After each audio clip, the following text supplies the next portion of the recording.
The mailbox moment every retiree dreams about is finally here. After months of speculation and concern about rising costs at the grocery store, the pharmacy, and everywhere in between, the Social Security Administration has just announced something that'll put real money back in your pocket. We're talking about the kind of increase that actually makes a difference when you're filling up your gas tank or paying for prescriptions. Starting January 2026, millions of Americans will see a substantial boost in their monthly checks. And this isn't just another small bump that disappears the moment your bills arrive. The cost of living adjustment coming your way is designed to help you keep pace with the reality of today's prices. Whether you've been receiving benefits for decades or you're just about to start collecting what you've earned after a lifetime of hard work, this increase affects you directly. But here's what most people don't know. The exact amount landing in your account depends on factors many retirees completely overlook. Before you start planning how to use this extra money, you need to understand exactly how much you're getting and when. Let me be completely honest with you right from the start. The 2026 cost of living adjustment is sitting at 2.5%, and I know what you might be thinking. That doesn't sound like going up big, does it? But hold on, because when we break down what this actually means for your bank account every single month, the picture becomes a whole lot clearer. The average retiree receiving Social Security right now is getting about $1,900 per month. With this 2.5% increase, that's an extra $47.50 landing in your account every month. Now, multiply that by 12 months, and you're looking at $570 more per year. That's not pocket change. That's a couple months of groceries, or your utility bills covered for a good stretch, or those medications that keep climbing in price finally becoming a little more manageable. But here's where things get really interesting, and this is the part that almost nobody talks about until it's too late.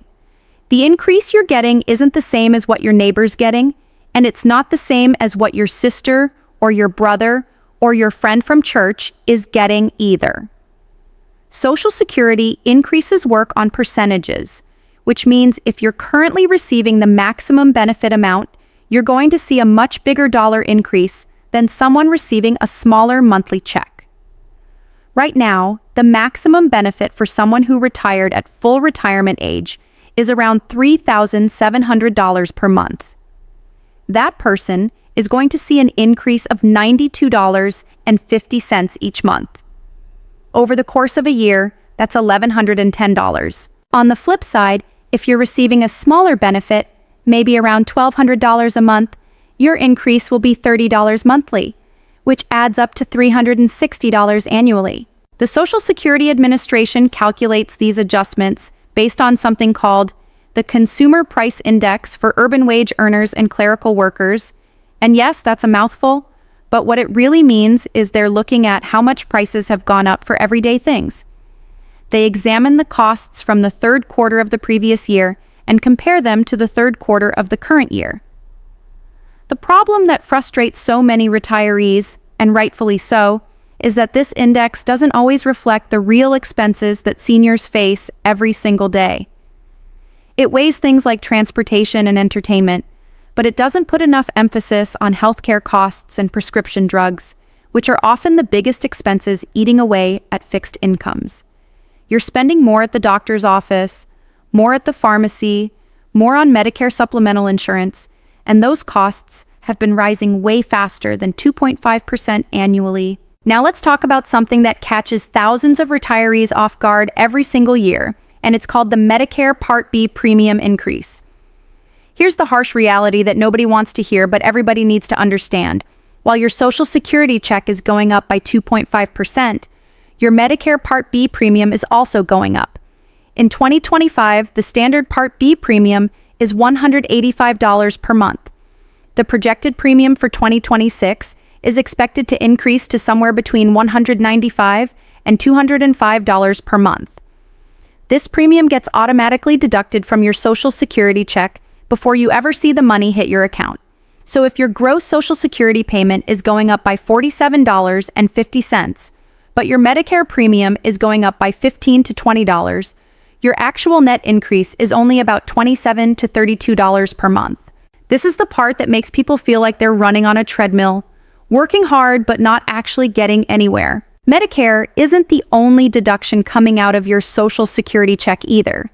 If you have Medicare Part D prescription drug coverage, that premium also comes out automatically. If you're paying for a Medicare supplement plan, also known as Medigap, that's another monthly expense. And depending on your income level, you might also be subject to IRMAA, which stands for Income-Related Monthly Adjustment Amount. This is an additional charge that higher income beneficiaries pay for Medicare Part B and Part D coverage. The income thresholds for IRMAA are based on your tax return from 2 years prior, so your 2026 IRMAA amount is based on your 2024 income. If you had a one-time event in 2024 like selling a house, withdrawing a large amount from your retirement account, or converting a traditional IRA to a Roth IRA, you could be hit with IRMAA surcharges that significantly reduce your net Social Security increase. Let's shift gears and talk about timing, because when this money actually shows up matters more than you might think. The Social Security Administration typically announces the cost of living adjustment in October, and the new payment amounts take effect in January of the following year. Your January 2026 payment will reflect the new increased amount. However, the exact date you receive your payment depends on your birth date.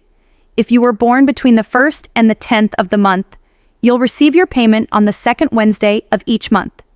If you were born between the 11th and the 20th, you'll get paid on the third Wednesday.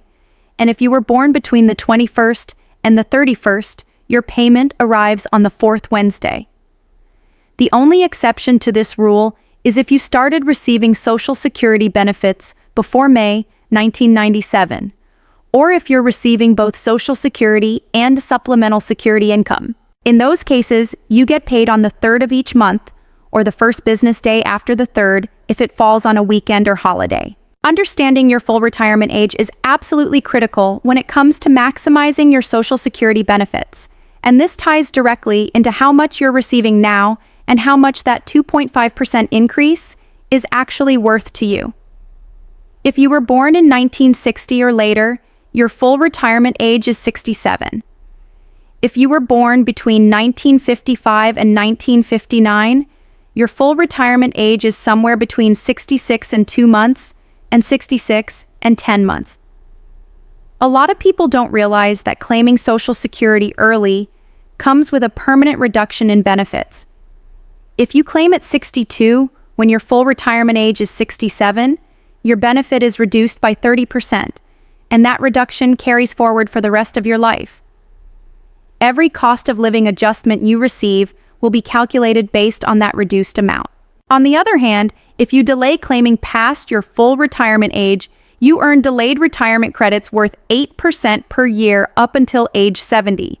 Someone who waits until 70 to claim will receive 24% more than their full retirement age benefit, and all future cost of living adjustments will be applied to that higher base amount. There's another piece of this puzzle that affects tens of millions of Americans but doesn't get nearly enough attention, and that's the taxation of Social Security benefits. Depending on your combined income, up to 85% of your Social Security benefits could be subject to federal income tax. Your combined income is calculated by taking your adjusted gross income, adding any non-taxable interest, and adding half of your Social Security benefits. If you're filing as an individual and your combined income is between $25,000 and $34,000, up to 50% of your benefits may be taxable. If your combined income exceeds $34,000, up to 85% of your benefits may be taxable. For married couples filing jointly, if your combined income is between $32,000 and $44,000, up to 50% is taxable, and above $44,000, up to 85% is taxable. These thresholds haven't been adjusted for inflation since they were established back in the 1980s, which means more and more retirees are finding themselves paying taxes on their Social Security benefits every single year. The cost of living adjustment also affects other programs tied to Social Security. If you're receiving supplemental security income, known as SSI, you'll also see an increase in your monthly payment. The maximum federal SSI payment for an individual in 2025 is $967 per month. With the 2.5% increase, that will go up to about $991 in 2026. For couples, the current maximum is $1,450, which will increase to approximately $1,486. SSI is a needs-based program, so the amount you receive depends on your income and resources. But the cost of living adjustment ensures that the maximum possible benefit keeps pace with inflation. For those of you still working while receiving Social Security benefits, there's something called the earnings test that you need to be aware of. If you haven't reached full retirement age yet and you're earning income from work, Social Security will withhold some of your benefits if your earnings exceed certain limits. In 2025, if you're under full retirement age for the entire year, Social Security deducts $1 in benefits for every $2 you earn above $23,400. In the year you reach full retirement age, the limit is higher, $62,160 in 2025. And Social Security deducts $1 for every $3 you earn above that limit, but only counting the months before you reach full retirement age. Once you hit full retirement age, there's no earnings limit at all, and you can earn as much as you want without any reduction in benefits. These earnings limits also get adjusted annually, so in 2026 they'll be slightly higher due to the same cost of living factors. Now here's something that provides a little relief in all of this, and it's called the hold harmless provision. This rule protects most Social Security beneficiaries from having their net Social Security payment decrease from one year to the next due to an increase in Medicare Part B premiums. If your Medicare premium increase would be larger than your Social Security cost of living increase, the hold harmless provision limits your Medicare premium increase so that your net Social Security payment doesn't go down. However, this protection doesn't apply to everyone.